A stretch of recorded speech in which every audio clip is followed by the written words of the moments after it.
Hi everyone. आज के इस वीडियो में मैं डिस्कस करने वाला हूँ कुछ basic point about prokaryotic organism. Uttarakhand lecture biology का जो सिलेबस है उसमें पहला ही टॉपिक है हमारा माइक्रो ऑर्गेनिज्म के बारे में, जहाँ पर हमें डिटेल में बैक्टीरिया एंड वायरसेस को पढ़ना है, उनका मॉर्फोलॉजी, स्ट्रक्चर एंड रिप्रोडक्शन, तीनों चीज़ें बैक्टीरिया और वायरस के बारे में। तो सबसे पहले प्रोकैरियोटिक ऑर्गेनिज्म में क्या आते हैं, हमारी बैक्टीरिया आते हैं। बैक्टीरिया के बारे में कुछ ऐसी चीज़ें हैं जो उसे यूकैरियोट से अलग बनाता है, और ये डिफरेंस हमेशा पूछा जाता है कि प्रोकैरियोट में ये करेक्टर है, कौन सा यूकैरियोट से सिमिलर है, कौन सा यूकैरियोट से डिफरेंट है, क्या उसे अलग बनाता है। तो सबसे पहले हमें प्रोकैरियोटिक सेल को समझना चाहिए, क्योंकि प्रोकैरियोट जो हैं वो सेल्यूलर ऑर्गेनिज्म ही हैं। सिंगल सेल या यूनिसेलर जिसे हम कहेंगे, कोई भी प्रोकैरियोटिक ऑर्गेनिज्म ऐसा नहीं होता जो मल्टी सेलुलर हो। ठीक है, प्रोकैरियोटिक ऑर्गेनिज्म हमेशा यूनिसेलुलर होगा, सबसे पहले आप याद रखिए।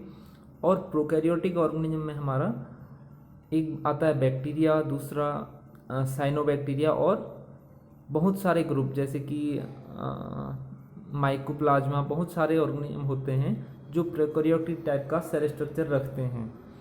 तो प्रोकैरियोटिक सेल के बारे में कुछ बेसिक चीज़ें हैं जो उसे अलग बनाती हैं, वो क्या हैं, हम वो चीज़ें डिस्कस करेंगे। सबसे पहले हम सेल स्ट्रक्चर की बात करें तो इनका सेल स्ट्रक्चर प्रिमिटिव टाइप होता है और सिंपल होता है। यहाँ पे कोई कॉम्प्लेक्सिटी ज़्यादा होती नहीं है, सिंपल होता है, क्योंकि एक सेल के अंदर ही इनका सारा फंक्शन चलता है। ये कॉम्प्लेक्स नहीं है, कॉम्प्लेक्स में मल्टी सेलुलर ऑर्गेनिज्म होंगे ना। यहाँ पे कोई कॉम्प्लेक्सिटी है नहीं, इनका एकदम सिंपल होता है क्योंकि ये प्रिमिटिव हैं। सबसे पहले हम बात करेंगे प्लाज्मा मेम्ब्रेन की। तो प्लाज्मा मेम्ब्रेन का इनका ऐसा क्या करेक्टर है जो इन्हें यूकैरियोट से अलग बनाता है। जो सिमिलर करेक्टर है वो ये है कि इनकी प्लाज्मा मेम्ब्रेन में भी प्रोटीन और लिपिड होता है, लाइक यूकैरियोटिक। जैसे कि आरबीसी, अगर हम आरबीसी की मेम्ब्रेन की बात करें, क्योंकि स्टडी उसी पे होता है ज़्यादातर, आरबीसी पे या फिर इकोलाई बैक्टीरिया पे। तो अगर हम इन दोनों का कंपैरिजन करें तो जो बैक्टीरिया है या प्यूकैरियोट है वहाँ पे भी लिपिड और प्रोटीन होती है, लेकिन डिफरेंस क्या है, यूकैरियोटिक में मेम्ब्रेन में स्टेरॉल होता है, कोलेस्ट्रॉल, जो कि एक लिपिड का टाइप है, जबकि बैक्टीरिया या प्रोकैरियोट में हमारा कोई भी स्टेरॉल नहीं होता।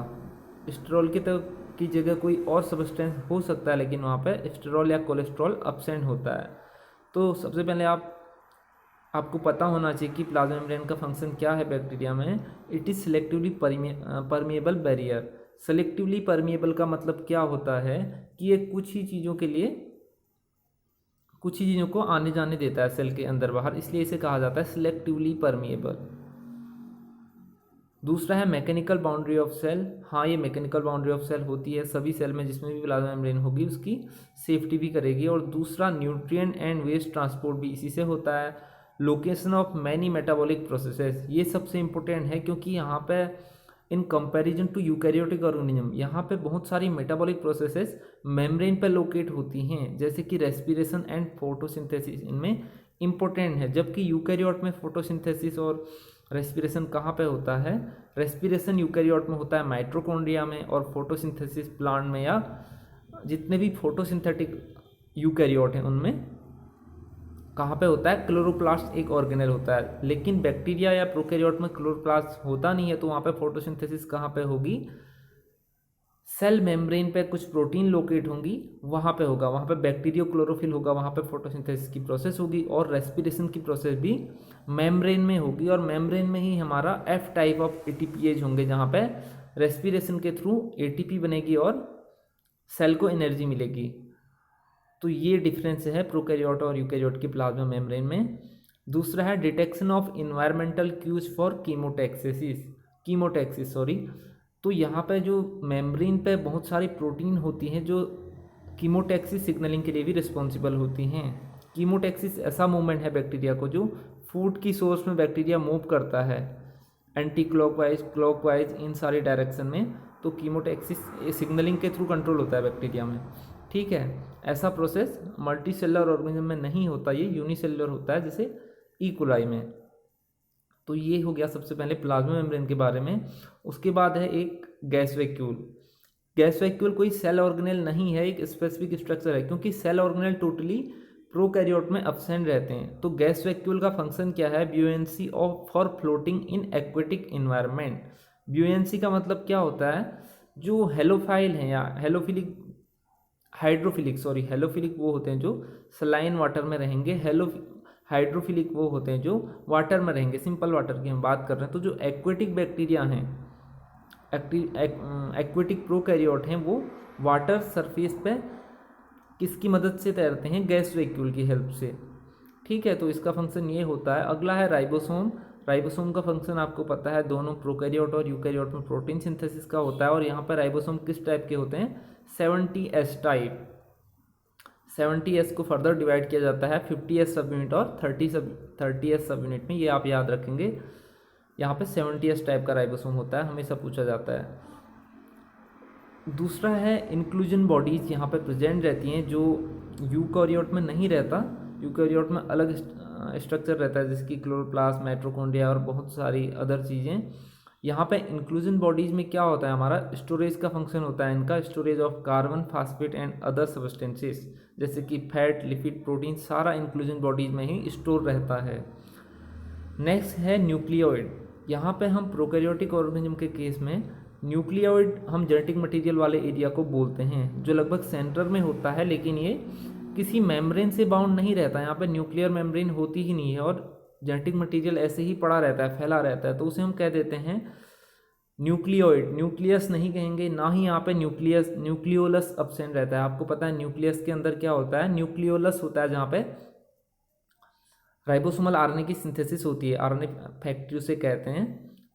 तो यहाँ पे न्यूक्लियस नहीं रहता, ना ही न्यूक्लियोलस रहता है, यहाँ पे न्यूक्लियोइड होता है, जो जेनेटिक मटेरियल डीएनए जहाँ पे होता है। ये भी आप याद रखेंगे कि सभी प्रोकैरियोट में जेनेटिक मटेरियल सिर्फ और सिर्फ डीएनए ही होता है, लाइक यूकैरियोट। अगला है पेरीप्लाज्मिक स्पेस। पेरीप्लाज्मिक स्पेस क्या है? It contain hydrolytic enzyme and binding protein for nutrient processing and Uptake. ठीक है,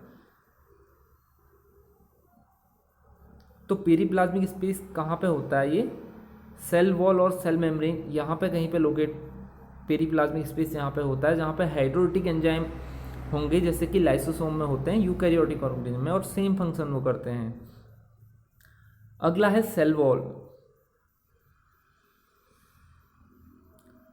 मेम्ब्रेन के बाद जब पेरीप्लाज्मिक स्पेस होता है, उसके बाद क्या होती है? हमारी सेल वॉल, जो कि यूकैरियोटिक एनिमल्स में तो एब्सेंट रहती है, लेकिन यूकैरियोटिक प्लांट्स में, जैसे कि किंगडम प्लांटी, जितने भी मेंबर हैं, वहाँ पे सेल वॉल हमें सेलुलोजिक मिलती है, या कहीं पे काइटिन की मिलती है, जैसे कि फंगस में। तो बैक्टीरिया में भी हमें सेल वॉल देखने को मिलती है। Cell wall gives bacteria shape and protection from lysis in dilute solutions.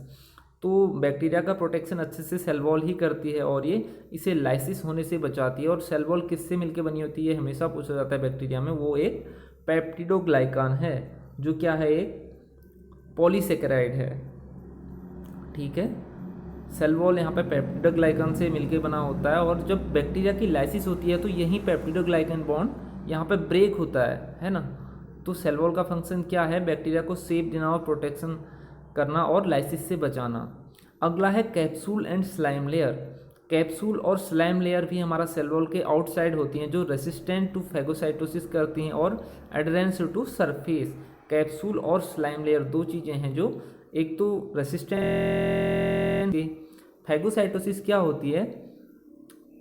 जैसे कोई बैक्टीरिया अगर हमारी बॉडी में एंटर करता है, तो हमारी इम्यून सेल उसे फैगोसाइटोसिस उसकी कर देंगी, उसे इनगल्फ कर लेंगी और उसका डाइजेशन कर लेंगी, तो उसे कहते हैं हम फैगोसाइटोसिस। तो यहाँ पे कैप्सूल का फंक्शन है कि फैगोसाइटोसिस से उसे बचाना, क्योंकि कैप्सूल पे कुछ ऐसा हार्ड सब्सटेंस रहता होगा जो फैगोसाइटोसिस से उसे बताता है। दूसरा स्लाइम लेयर है, जिसका फंक्शन है एडहेरेंस टू सरफेस, किसी सरफेस से एडर चिपकने में या उससे अटैच होने में हेल्प करता है स्लाइम लेयर।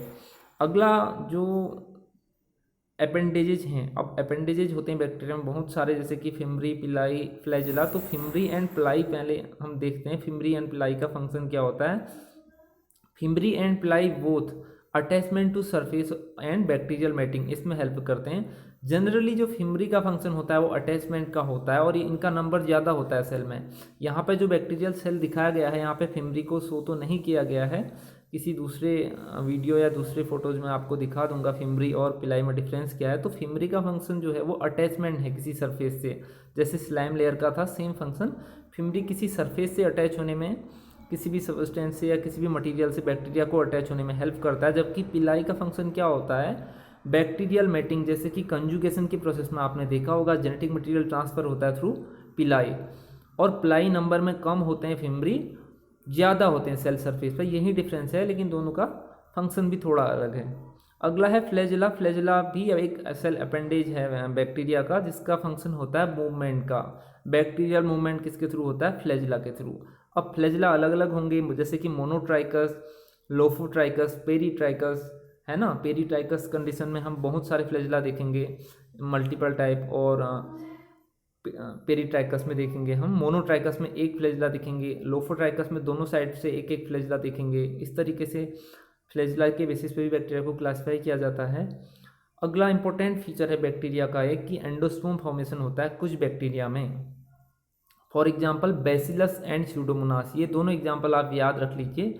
सॉइल बैक्टीरिया में जनरली एंडोस्पर्म फॉर्मेशन होता है, और एंडोस्पोर का फंक्शन क्या होता है, endospore help under harsh environmental condition. Harsh environmental condition में ये सर्वाइवल करने में हेल्प करते हैं एंडोस्पोर, ठीक है। तो लेकिन एंडोस्पोर सभी बैक्टीरिया नहीं बनाते, जैसे कि मैंने बताया बैसिलस और स्यूडोमोनास इसके अच्छे एग्जाम्पल हैं। और भी बहुत सारे बैक्टीरिया हैं जो एंडोस्पोर फॉर्मेशन करते हैं, और इनका फंक्शन क्या है, स्ट्रेस, यूवी रेडिएशन, हीट, इन सब का इनमें रेजिस्टेंट पावर होता है एंडोस्पर्म में, और ये अगेन डिवाइड होके या एक्टिव होके प्रॉपर बैक्टीरिया बन जाते हैं एंडोस्पोर। ये केवल हर्श इन्वायरमेंटल कंडीशन में ही बनता है, ठीक है। तो ये हमने कुछ चीज़ें पढ़ी। यहाँ पे आप प्रोकैरियोटिक सेल का स्ट्रक्चर देख सकते हैं। फ्लैजिलम, इस पे slime layer, plasma membrane, cell wall, capsule, inclusion bodies, ribosome और न्यूक्लियोइड, ये सारी चीज़ें दिखाई गई हैं। ये एक सिंपल डायग्राम है प्रोकैरियोटिक सेल का। ई कोलाई समझ लीजिए इसे, क्योंकि जनरली स्टडी उसी पर होती है।